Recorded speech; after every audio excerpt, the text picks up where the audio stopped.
ఇంట్లో ఉన్న బంగారాన్ని విడిపించి ఆ రోజు ఆన్లైన్ రేటుకే మేము కొంటాం. Sharma gold company. నమస్తే, వెల్కమ్ టు సుమన్ టీవీ. నేను గిరిజ. 2025 నూతన ఆంగ్ల సంవత్సరంలో భాగంగా ద్వాదశ రాశుల వారికి ఫలితాలు ఏ విధంగా ఉండబోతున్నాయి, అందులోనూ మనం ఇప్పటివరకు అయితే చాంద్రమానం ప్రకారం నక్షత్రం రాశి పరంగా మన జాతకం ఎలా ఉంటుంది 2025 సంవత్సరంలో ఓవరాల్ గా అనేది ఇప్పటివరకు తెలుసుకున్నాం కదా. సో ఇప్పుడు వచ్చేసి సూర్యమానం ప్రకారం, సన్ సైన్స్ ప్రకారంగా 2025 సంవత్సరం రాశి వారికి ఏ విధంగా ఉండబోతుందో తెలియజేసేందుకు విశ్వవిద్యాలయ అగ్రశ్రేణి తొలి మహిళ జ్యోతిష్య వాస్తు పట్టభద్ర పంచాంగకర్త, జ్యోతిష్యంలో పిహెచ్డిలో తొలి గోల్డ్ మెడలిస్ట్ అయినటువంటి జ్యోతిష్య మహోపాధ్యాయ డాక్టర్ ఈడుపుగంటి పద్మజారాణి గారు ఉన్నారు. వారితో మాట్లాడేద్దాం. నమస్కారం మేడం. నమస్కారం మేడం, మామూలుగా మనము చాంద్రమానం ప్రకారం జ్యోతిష్య రాశి ఫలితాలు చూస్తూ ఉంటారు కదా. సో స్పెషల్ గా మీరు వచ్చేసి సూర్యమానం ప్రకారం చెప్పబోతున్నారు. సో ఈ 2025 ఆంగ్ల నూతన సంవత్సరంలో భాగంగా సో మొదటగా మేషరాశి వారి రాశి ఫలితం ఏ విధంగా ఉండబోతోంది, సో ఒక్కసారి తెలియజేస్తారా వీక్షకుల కోసం? ముందుగా ప్రేక్షకులందరికీ కూడా ఈ యొక్క 2025 సంవత్సరం ఆంగ్ల నూతన సంవత్సర శుభాకాంక్షలు తెలియజేస్తున్నాను. నీకు కూడా ఆనంద స్వరూపులైన అందరికీ కూడా ఈ సంవత్సరం తమ తమ రాశి ఫలాలని చూసుకొని దాని ప్రకారం ఆనందకరంగా ముందుకు వెళ్ళి ఆశించిన ఫలితాలు పొందుతారని మనం తెలుసుకుందాం ఇవాళ. Okay ma'am. సో మొదటగా మేషరాశి వారికి రాశి పరంగా అంటే మామూలుగా నక్షత్ర పరంగా చూస్తూ ఉంటారు కదా ఎవరైనా సరే. సో మరి కొంతమందికి నక్షత్రాలే ఉండవు అని అంటారు, వాళ్ళకు డేట్ ఆఫ్ బర్త్ అయితే ఉంటుంది. మరి అలాంటి వాళ్ళకి రాశి పరంగా సో జ్యోతిష్యం అనేది ఏ విధంగా చెప్తారు మ్యామ్? అంటే నువ్వు అన్నట్టుగా ప్రతి వాళ్ళకి కూడా అందరికీ నక్షత్రాలు ఉంటాయి కానీ తెలియదు అంతే. ప్రతి మనిషికి 27 నక్షత్రాల్లోనే ఏదో ఒకటి అవుతుంది, కానీ అది ఏదో కారణం రీత్యా పుట్టినప్పుడు వేయించుకోకపోవడం వల్ల లేకపోతే పెద్ద ఆసక్తి లేకపోవడం వల్ల దాన్ని ఇది చేస్తారు. కానీ అలాంటప్పుడు ఏంటంటే ఎక్కువగా సన్ సైన్స్ రీత్యా చూసుకుంటూ ఉంటారు. సన్ సైన్స్ అంటే ఏంటంటే ఆ నెలలో పుట్టిన వాళ్ళు, అంటే ఈ తారీఖు నుంచి ఈ తారీఖు దాకా, ఇప్పుడు ఏప్రిల్లో పుట్టారు వీళ్ళు, అలాగే మార్చి ఈ తారీఖు నుంచి ఈ తారీఖు దాకా వీళ్ళు ఏరిస్ లోకి వస్తారు. అలా వరుసగా 12 రాసుల వాళ్ళకి కూడా తారీఖులు అంటే పుట్టినరోజు ప్రకారం వాళ్ళు ఏ రాశిలోకి వస్తారు, సన్ సైన్స్ అంటారు దాని ఇంగ్లీష్లో, జోడియాక్ సైన్స్ ప్రకారం తీసుకుంటే దాని ప్రకారం ఏంటంటే అందరికి వాళ్ళ బర్త్డే అయితే దాదాపుగా తెలుస్తుంది కదా. నక్షత్రాలు అయితే డౌట్ ఉన్నా కాబట్టి డేట్ ఆఫ్ బర్త్లు కనీసం తెలిస్తే, డేట్ ఆఫ్ బర్త్లు కనీసం ఏ డేట్ పుట్టారో దాని ప్రకారం మనం చెప్పుకోబోయే రాశి ఫలితాలు ఆ నెలలో దేంట్లోకి వచ్చారో చూసుకొని మేషరాశి, వృషభ రాశి అని అలా చూసుకుంటూ పెడతారు. అంటే నక్షత్రం మనకు తెలుస్తుందా మ్యామ్? సన్షైన్స్ పరంగా చూసుకుంటే మనకు అంటే రాశి తెలుస్తుంది, ఓకే. డేట్ పరంగా చూసినప్పుడు మనకు నక్షత్రం ఇది అనేది క్లారిటీగా తెలుస్తుందంటారా? మరి నక్షత్రం వేరు, రాశి ప్రకారం తెలుసుకోవడం వేరు. నువ్వు పుట్టిన తారీఖు బట్టి కరెక్ట్ గా డేట్, టైము, ప్లేస్ ప్రకారం నువ్వు వేసుకుంటే దాని ప్రకారం నక్షత్రం వస్తుంది. అలాగా కొంతమంది అలా వేయించుకోకుండా వదిలేసిన వాళ్ళకి ఎలా ఉంటుందంటే, అయ్యో మాకు డేట్ ఆఫ్ బర్త్ లో డేట్ అయితే తెలుసండి కానీ మాకు రాశి ఫలాలు తెలుసుకోవాలని ఉంది కానీ మాకు నక్షత్రం తెలియదు అన్నప్పుడు అప్పుడు ఏం చేస్తామంటే ఈ రూపంలో అంటే సన్ సైన్స్ ప్రకారం ఈ తారీఖు నుంచి ఈ తారీఖు మధ్య పుట్టిన వాళ్ళు మేషరాశి, ఈ తారీఖు నుంచి ఈ తారీఖు మధ్య పుట్టిన వాళ్ళు వృషభ రాశి అన్నప్పుడు దాంట్లో ఫలితాలు చూసుకుంటూ వాళ్ళు అది కూడా దాదాపుగా వాళ్ళకి వీళ్ళకి పెద్ద తేడా అయితే ఉండదు. జనరల్ గా ఇలా వెళ్లే వాళ్ళు ఇలా కూడా పెడతారు. సో ఓవరాల్ గా అంటే మేషరాశి వాళ్ళకి ఎస్పెషల్ గా చెప్పుకుంటే లేడీస్ కి ఏ విధంగా ఉండబోతుంది 2025 లో, అండ్ అలాగే స్టూడెంట్స్ కి ఎట్లాగా ఉంటుంది, వ్యాపారస్తులకి, ఉద్యోగం చేసుకునే వాళ్ళకి, అండ్ ఎస్పెషల్లీ మనం చెప్పుకోవాల్సింది పొలిటీషియన్స్ కి ఒక్కసారి ఎలా ఉంటుందో తెలియజేస్తారమ్మా? ముందుగా అసలు అందరికీ కలిపి కామన్ గా ఎలా ఉంటుందో చూసి తర్వాత నువ్వు అడిగిన వాళ్ళందరికీ కూడా అసలు ఎవరెవరికి దీన్ని ఇప్పుడు 2 హాఫ్లుగా తీసుకుంటే ఫస్ట్ హాఫ్ సెకండ్ హాఫ్ గా తీసుకున్నప్పుడు 2025 సంవత్సరానికి దీని ప్రకారం వీళ్ళందరికీ ఇప్పుడు నువ్వు అడిగిన వ్యక్తులందరికీ కూడా వీళ్ళకి ఫస్ట్ హాఫ్ లో ఎలా ఉంటుంది, సెకండ్ హాఫ్ లో ఎలా ఉంటుంది అని కూడా చూసుకుంటూ మనం వెళ్ళచ్చు. ఇందులో ప్రధానంగా ఫస్ట్ మనం మొదటిదైన మేషరాశి గురించి తెలుసుకుంటున్నాం. ఇప్పుడు మనం మేషరాశి గురించి తెలుసుకోవాలనుకున్నప్పుడు మార్చి 21 నుంచి అలాగే ఏప్రిల్ 19 మధ్య పుట్టినరోజు ఉన్న వాళ్ళందరూ కూడా మేషరాశిలోకి వస్తారు. మామూలుగా నక్షత్రాల ప్రకారం చూసుకున్నట్లయితే మనం ఎలా చెప్తా ఉంటే అశ్విని, భరణి, కృత్తిక, 1వ పాదం వాళ్ళందరూ దాంట్లోకి వస్తారు. ఇప్పుడు మనం ఎలా పెడుతున్నామంటే ఈ మేషరాశి అంటే మార్చి 21 నుంచి ఏప్రిల్ 19 మధ్య పుట్టిన వాళ్ళకి ఈ సంవత్సర ప్రిడిక్షన్స్ ఎలా ఉంటాయి సన్ సైన్స్ రీత్యా అన్నది ఇప్పుడు మనం చెప్పుకోబోతున్నాం. ముందుగా ఈ మేషరాశి వాళ్ళకి తీసుకున్నట్లయితే వీళ్ళకి ఒక ఫస్ట్ హాఫ్ అంటే ఇంచుమించుగా మే మిడిల్ దాకా కూడా వీళ్ళకి యథార్థవాది బంధు విరోధి అన్నట్టుగా ఏం మాట్లాడినా కూడా నిజాలు ఉన్నట్టు మాట్లాడడం వల్ల కూడా అనుకోని సమస్యలు ఎదుర్కొనే అవకాశాలు లాంటివి అధికంగా ఉంటాయి. అలాగే వీళ్ళకి ఈ శత్రువులు వీళ్ళని ఇబ్బంది పడడానికి చేసే ప్రయత్నాలు ఉన్నప్పటికీ కూడా వీళ్ళ కృషిశీలతతో దాన్ని మ్మ్. అధిగమిస్తూ నైపుణ్యాలను పెంచుకుంటూ ముందుకు వెళ్ళడానికి అన్ని విధాల అనుకూలంగా ఉంటుంది. అలాగే ఇంకోటి ఏంటంటే వీళ్ళకి అన్ని విషయాల్లో కూడా ఆరోగ్యపరమైన విషయాలు కూడా చాలా వరకు అనుకూలంగా ఉంటాయి. అంటే క్రితం కన్నా కూడా ఇప్పుడు ఇదంతా కూడా ఫస్ట్ హాఫ్లో నేను చెప్తున్నది.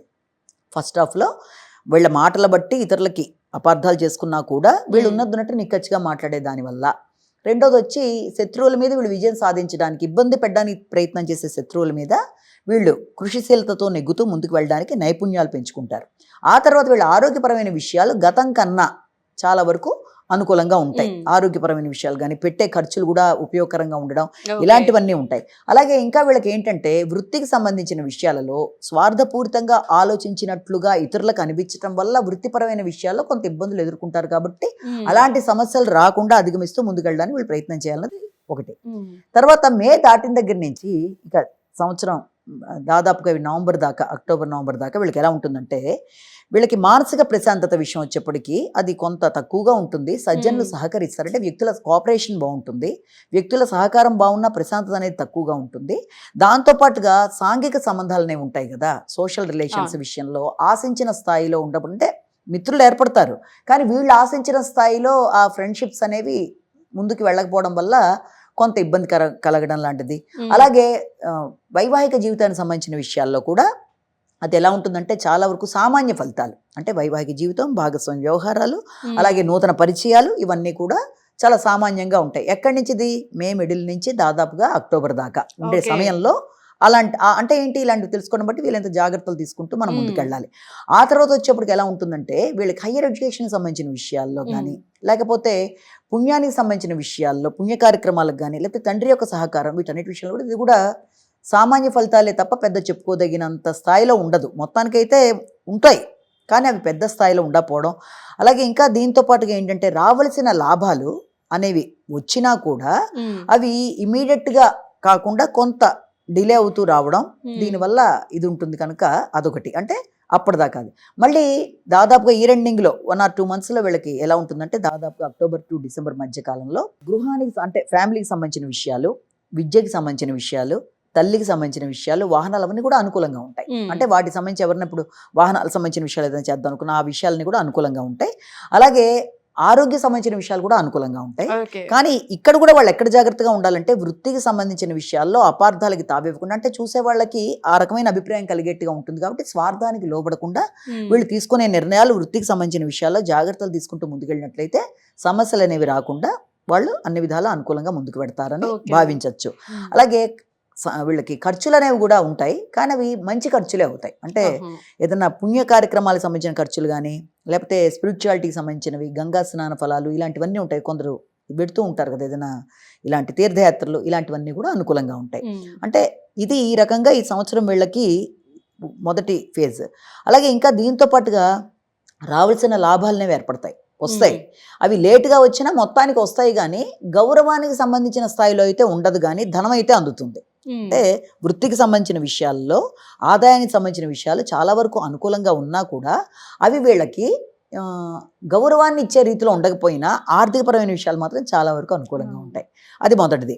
ఇక రెండోది ఏంటంటే దాంతోపాటుగా వీళ్ళకి చేసుకుంటున్న కార్యక్రమాల్లో కొంత బద్ధకం అనేది, ఆరోగ్య సంబంధమైన విషయాల్లో జాగ్రత్తలు తీసుకోవాలి. అవి ఎలాగా వ్యాయామ, ప్రాణాయామాలు మొదలైనవి. ఇదంతా ఎప్పటిదాకా? రేపు మనకి ఏప్రిల్ దాకా, జనవరి నుంచి ఏప్రిల్ దాకా ఈ విషయాల్లో జాగ్రత్త తీసుకోవాలి. ఏది వచ్చిన లాభాల విషయం కానీ, లేకపోతే ఈ యొక్క ఆరోగ్యానికి సంబంధించి వ్యక్తిగత విషయాల్లోనూ బద్ధకం లేకుండా, పనులలో ఆలస్యాలు లేకుండా వాటిని అధిగమించే విధంగా ప్రయత్నాలు చేసుకుంటూ ముందుకు వెళ్ళాలి.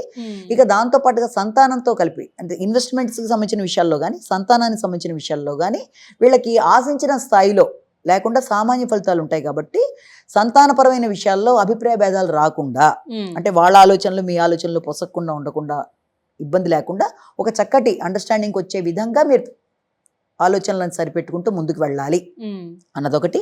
అలాగే ఆరోగ్య సంబంధించిన విషయంలోనే కాకుండా ఖర్చులు, ఆకస్మికమైన ఖర్చుల విషయంలో మాత్రం కొంత ఇబ్బందులు అనేవి ఉంటాయి ఏప్రిల్ దాకా. ఏప్రిల్ ఆన్వర్డ్స్ వీళ్ళకి ఆల్రెడీ వీళ్ళకి ఎదురవుతున్న విషయాలలో స్థిరాస్తులకు సంబంధించిన విషయాలు కానీ, ఏదైనా కన్స్ట్రక్షన్ సంబంధించిన విషయాలు కానీ లేకపోతే ఏదైనా ఇన్వెస్ట్ చేద్దాం అనుకుంటారు కొంతమంది స్థిరాస్తుల మీద, అలాంటి విషయాల్లో మోసాలకు గురి కాకుండా జాగ్రత్తలు తీసుకోవాలి. ఉన్న డబ్బులు కూడా ఖర్చు అయిపోయే అవకాశం ఉంటుంది. అంటే అప్పటిదాకా దాన్ని కూడబెట్టుకుని దీన్ని ఎలాగైనా సరే మనం ఒక మంచి దానికి చేద్దాం అనుకుంటున్న విషయాల్లో ఆకస్మికంగా ఇబ్బందులు అనేవి ఎదుర్కొనే అవకాశాలు ఉన్న రీత్యా కొత్త వ్యక్తుల్ని నమ్మి ఏదైనా ఇన్వెస్ట్మెంట్ చేసేటప్పుడు కానీ లేకపోతే దీర్ఘకాలిక పెట్టుబడుల విషయంలో కానీ వీళ్ళైతే జాగ్రత్తలు తీసుకుంటూ ఫైనాన్షియల్ కొంచెం కేర్ తీసుకుంటే బెటర్ అంటారు మా. చాలా జాగ్రత్తగా ఉండాలి. అంటే ఎవరినన్నా నమ్మేటప్పుడు తొందరపాటు నిర్ణయాలు కాకుండా నిర్ణయం తీసుకునేటప్పుడు వీళ్ళంత జాగ్రత్త తీసుకుంటూ ముందుకు వెళ్ళాలి. అలాగే ఇంకా రెండో విషయం ఏంటంటే ఆర్థిక సంబంధమైన విషయాలు, వాగ్దానాలు చేసేటప్పుడు ఇవన్నీ కూడా జాగ్రత్తగా ఆలోచించేయడం ధనానికి సంబంధించిన విషయాల్లో. ఇక దాంతోపాటుగా ఇంకోటి ఏంటంటే వీళ్ళకి రోగనిరోధక శక్తి బాగానే ఉంటుంది, శత్రువుల మీద విజయం సాధిస్తారు. అన్నీ బాగానే ఉన్నప్పటికీ మాత్రం ఇన్ని బాగున్నా కూడా ఒక తెలియని ఒక అసంతృప్తి అనేది వీళ్ళని ఇబ్బంది పెడుతూ ఉంటుంది. అంటే నేను అనుకున్నట్టుగా చేయగలనా లేదా, ఆశించిన స్థాయిలో ఎదగలనా లేదా అనే రకరకాల అనుమానాల వల్ల కొంత డిస్టర్బెన్స్ అనేది ఉంటుంది. కాబట్టి అలాంటి దాన్ని అధిగమించే విధంగా పుణ్యబలం పెంచుకుంటూ ముందుకు వెళ్ళాలి. అంటే పుణ్య కార్యక్రమాలు చేయడం అంటే నువ్వు వెళ్ళిపోయి పూజలు పునస్కారాలు కాకపోయినా మానసికంగానైనా ఎప్పుడు కూడా గుర్తుపెట్టుకో, మానసికంగానైనా సరే ఆ భావన భగవంతుడితో దగ్గరైనట్టు. దీనివల్ల సమస్యలను అధిగమిస్తారు. ఎక్కడి నుంచి ఇది ఏప్రిల్ నుంచి సంవత్సరాంతం వరకు కూడా ఈ విషయాల్లో ఎలాగ.